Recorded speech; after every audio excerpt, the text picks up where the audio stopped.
Welcome back to Saved for More. I am Luke Goodish as always, and I'm going to be off the cuff as always. I don't script my videos. I like to keep this as if you and I are just friends hanging out, having a discussion. You're one of my buddies, and when I hang out with my friends, I don't have a script, and I'm going to move this hair out of my face because it's pissing me off. Um, I don't have a script when I'm talking to my friends. We just sit and discuss. So that's what I want to do with you guys in these videos. But if you do prefer how I write my articles on saved for with the number 4 more.com, um, I can definitely script my videos. I write novels and things like that. So I could do a scripted format. We could play around with that and see. But for now, I find this enjoyable. Hopefully you do too. I'm going to start talking about books a lot more here on the channel because I I encourage reading. It's something that I think that everyone should get into. And even if you think you were the last person to ever read, trust me, that was me. Just not too long ago, and I'll get into that. But reading can change your life in so many different areas. I'm going to save that conversation for discussion with Dom or Jim or both of them. I want to sit down and have a Zoom meeting with them that I'll upload about how reading can change your life in so many different ways. And one specific one that I'll just mention quickly is in our day and age, with our cell phones and social media and all these different companies that are competing for your attention, and they have industrial psychologists working on the best up to date like trends on how to manipulate your mind basically and get you addicted and hacking your brain to to keep you in their loop and in their sales funnels essentially. Sitting down and looking at black words on white pages can do wonders for rewiring your brain and how your base level of boredom is, and it can change your attention span and just your appreciation of the world and your ability to sit with yourself, which is important. uh, it's it's absolutely incredible, so give reading a shot if you haven't. um, you can start with whatever book is interesting to you. I think that's what's amazing about it. When I picked up reading, I was gonna say a summer ago, but it was 2 summers ago at this point, and that's one side point that we will get into in this discussion. Time moves very, very fast, and you need to grasp it tight. You need to do what Ferris Bueller said and look around every once in a while because, man, does it fly by. Okay, getting off topic here. I picked up the book First Blood, which is what Rambo is based off of. So I'm sure the literary purists out there are like, what? And looking down their nose at that, like, that's a douchey book, it's just toxic masculinity at its finest. It's not freaking Ernest Hemingway or, Faulkner or anything like that, but David Morrell's First Blood, it still remains my favorite book, probably because of the link I have to it being my first reading experience that really got me into it and set off my reading journey.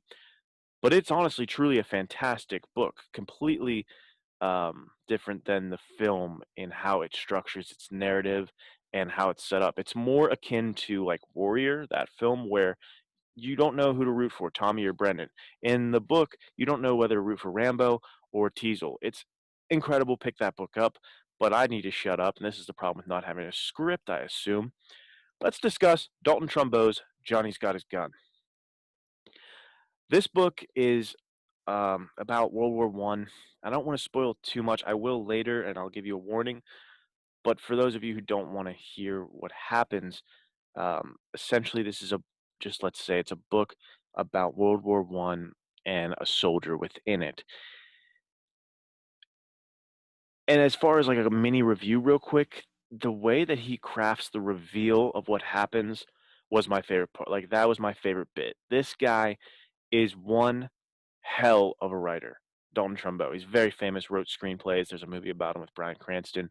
I mean, this guy, the way he opens this book up, that's my favorite part. And once you know the subject matter, we'll get into that. This guy holds your attention in a manner you wouldn't think he would be able to, in a plot that you think he wouldn't be able to. Sort of like a film in the vein of Loki. If you ever seen that, where Tom Hardy's just driving in a car and it's one location the whole time, just a guy in a car. You're like, oh, how can that be interesting? This guy takes a similar, not similar at all, but that concept of, oh, how are we in the same spot and I'm going to be entertained? This book was downright entertaining and heart pounding, gripping.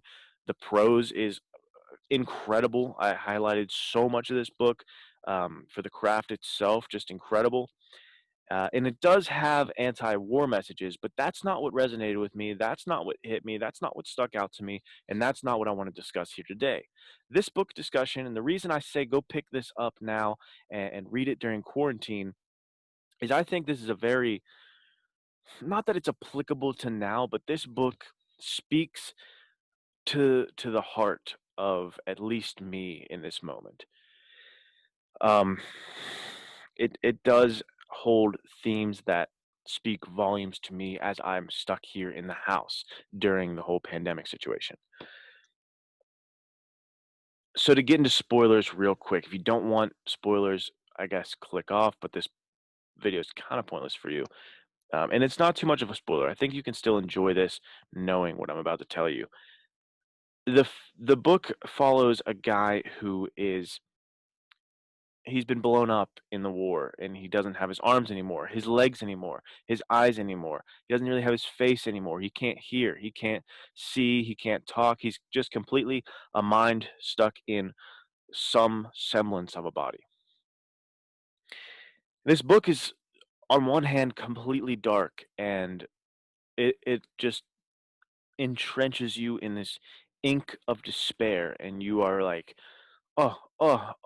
trying to claw your way out, and you think, like, at certain points, you'll get a breath and be like, "Yeah, okay," but then the book just shoves you back down into that freaking murky abyss, and it is challenging in that sense and kinda drags on you in that sense where it's not an uplifting read by any means, but it is a read that'll make you more grateful than you've ever been in your life. I haven't been this grateful for my life, since reading Man's Search for Meaning, or at times in my own life, or like when I got over my um, health crisis about a year ago. This will make you just cherish the world. This guy has lost everything, and he's stuck in his own mind, can't live, can't die. You know, he can't even kill himself. He can't even tell people he wants to die. He can't do anything. He's trapped inside. And you see this man clinging to all that is left, and it does two things that I think we can really take from and use in our world, especially when we feel despair. One, he looks back at his life and his memories.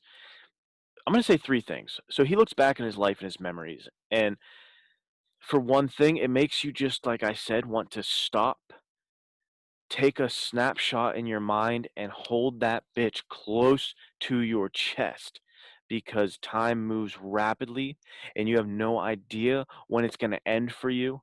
You have no idea when it's going to come to a stop, when you are no longer able to make memories, when you're no longer able to talk to that woman you love, when you're no longer able to see your mother, see your father.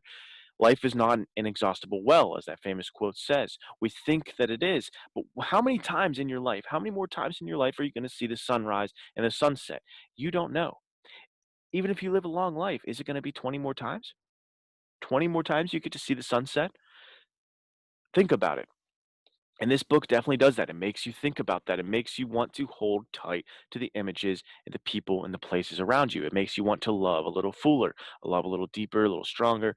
It makes you want to be here now. And I appreciated that about this book.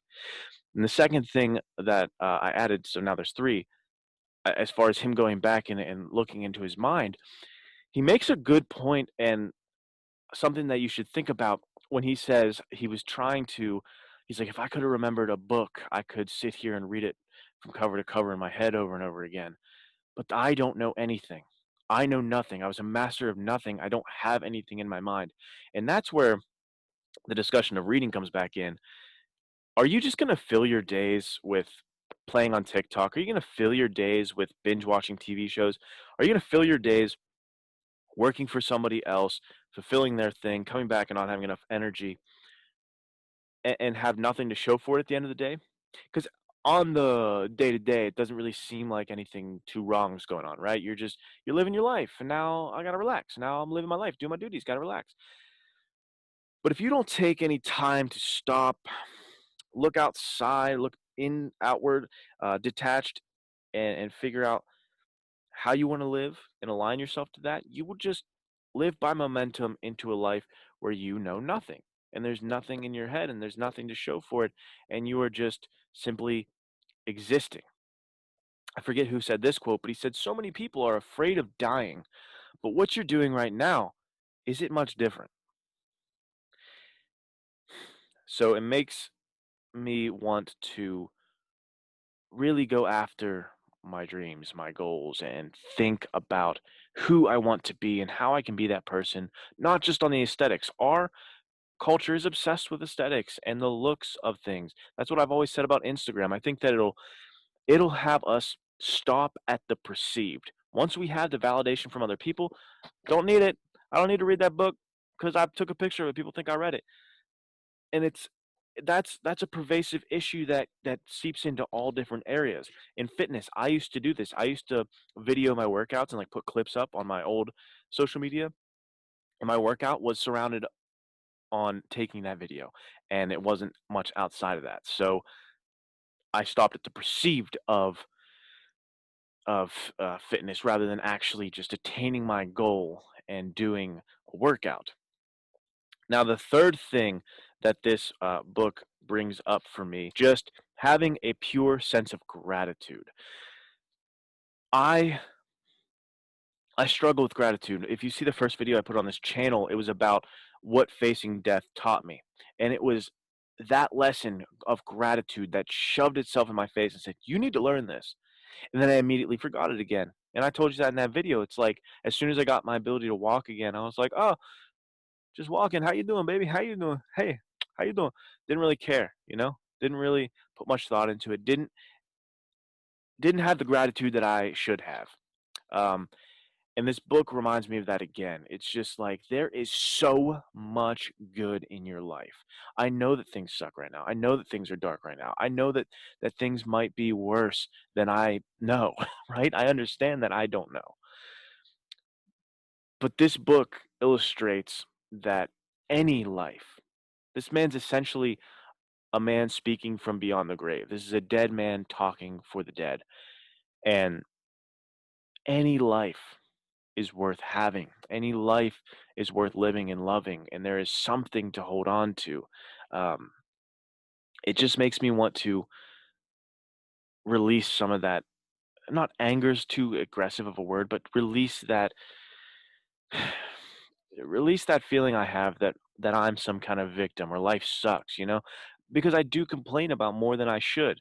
And I do the whole filtering cognitive distortion, which I'll talk about on my Instagram soon because I'm going through the cognitive distortions, but I do the filtering. I hyper focus on all of the negative and I say, you know, oh, this is the worst. And like, look at this. We can't go to the movie theaters anymore. We think about all these things with the pandemic and situations like that, but you forget how much you do have and how many opportunities it does uh, give you and grant you. And that's where this book really helped me. It made me want to be more grateful and to pull the old Jocko Willink of good. We might be in crappy situations, but we have an ability still, unlike this individual, to make something and do something about it. So for me, I finished the draft of my first novel, and I'm working on a draft for my second novel, and that's going really, really well. I'm really working on my craft as a writer. I'm reading more. Like I've read 3 books in the last 2 weeks. Um, I, I'm just trying to make more out of this time, and I think that this book definitely influenced that. And I appreciate you guys listening to that rant and ramble. Have you ever read this book, Johnny's Got a Gun? Johnny's Got His Gun, sorry. If you did, let me know what you thought of it. Let me know discussions that you would like to have about it. Definitely drop those in the comments. I love to have these kind of conversations. Let's be a book club together, baby. So comment, discuss this book with me, or discuss reading with me. What book got you into reading? What are your favorite books? Just just let's talk, baby. Let's get a discussion going. And if you like this, you know, give it one of those guys, give it a like.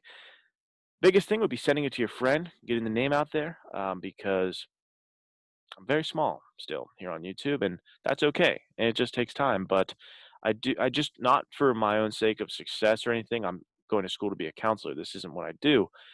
I just want to have more conversations. I want to meet more people. I want to have these discussions. So if you think anyone would be interested in this video about Johnny's got his gun, let me know. And love to talk to him. Love to talk to you. I will see you guys in the next one.